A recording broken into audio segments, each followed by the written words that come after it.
Hi friends, I hope you're doing well today. I am back from vacation and I do know that I owe you all some videos. I have two I was going to do last week and I didn't get to it because honestly it's like, where am I going to find a place that's quiet? One. And two, I was like, you know what? I just kind of want to be on the down low this week. So that's what I did. So I owe you a couple of videos that I have planned anyway.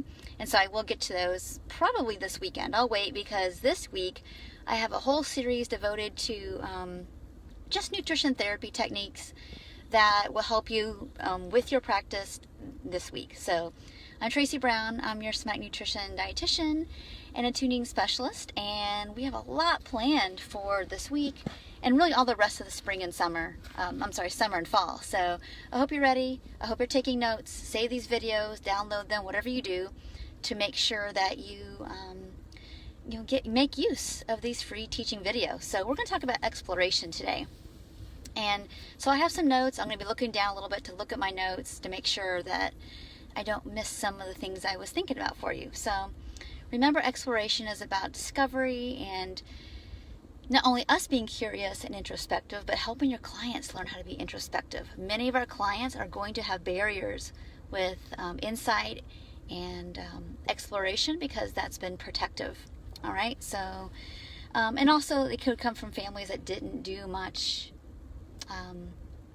meaningful conversation with each other, so they don't know how to be curious and ask questions as well. So this process is about helping our clients discover the purpose of their eating disorder, which is what we all, I continuously talk about with you all, is what is the function of the food and body talk? What is the function of obsession with body image and nutrition and all those kind of things? So the things that we are trying to help them see is how does it, whether it's binging, purging, restricting, tracking, whatever they're doing, how does it help you function? How does it help them get through their day, essentially?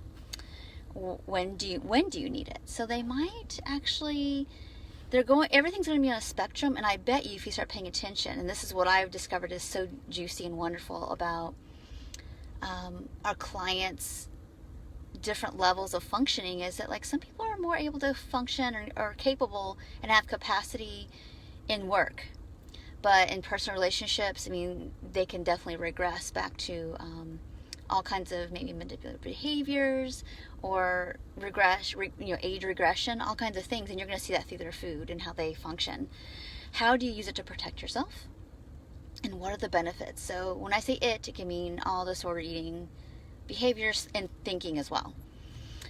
Where you do this obviously to help them uncover feelings, expose needs, and we're unveiling past hurts when we do these things. And of course this is all done slow and gently and only at the speed that our clients can and are willing to go.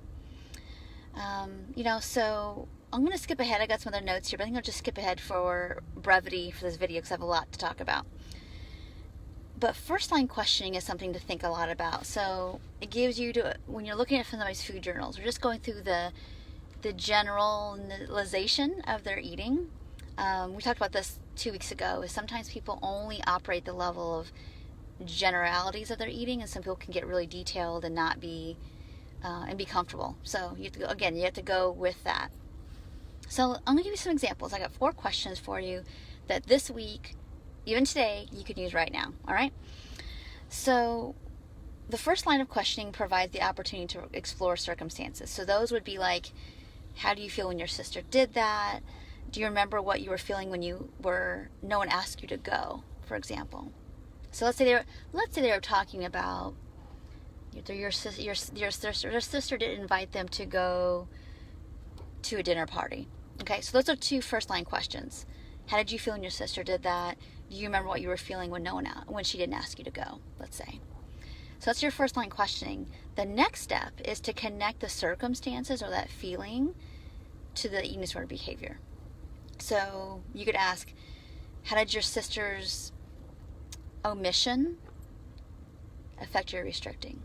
Because maybe that's their go-to. Let's say they did something else. How do you think weighing yourself more often after she didn't ask you was connected? What happened to you or your eating after she didn't ask you? And how was what you were feeling about this connected to your purging, to the need to purge?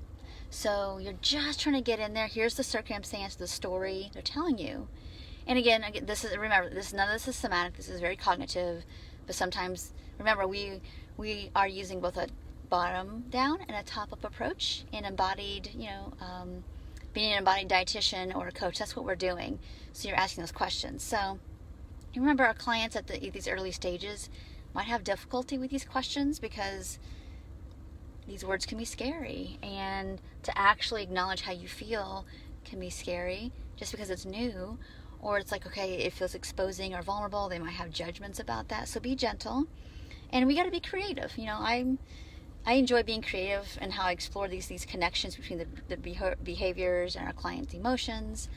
And so, you get to use all kinds of strategies. You can be provocative. You can use a lot of empathy, of course.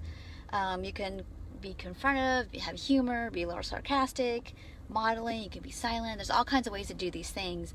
But those questions are really important. So remember, this is your exploration phase with your clients, all right? So the rest of this week is going to be around exploring other topics in exploration. So it's going to be, those are exploration questions today. And other prompts this week, we're going to be doing things like reflection, feedback, giving direction. What else do I have listed here we're going to do? Those will be the main ones this week. But I want you to be thinking about, we're going to explore consequences of negative thoughts, of positive thoughts around food.